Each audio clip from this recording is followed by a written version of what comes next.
Í þessu myndbandi lærur að veita einstaklingi sem á erfitt með öndun skyndihjálp. Hjálpaðu einstaklingnum að setjast í þægilega stöðu og hallar sér fram á við. Það auðveldar öndun. Eða hjálpaðu viðkomandi í einhverja aðra stöðu sem auðveldar öndun. Hughreystu einstaklinginn. Hjálpaðu einstaklingnum að taka astmalyf hafi læknir ávísað þeim. Ef einstaklingnum batnar ekkert, hann byrjar að blána eða missir meðvitund, hringdu í neyðarlínuna 112. Reyndu að bregðast við í takt við ástand sjúklingsins.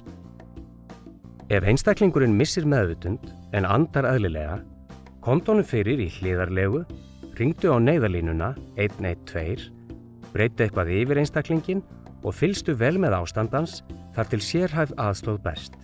Ef einstaklingurinn hættir að anda og það ekkert hjartastuðtæki tiltækt, hringdu eða láttu einhvern annan hringja á aðstoð og byrjaðu án tafar endurlífgun með því að hnoða 30 sinnum og blása 2 til skiptis. Ef þú getur ekki eða vilt ekki blása, skaltu beita stöðugu hjartahnoði á taktinum 2 hnoð á sekúndu.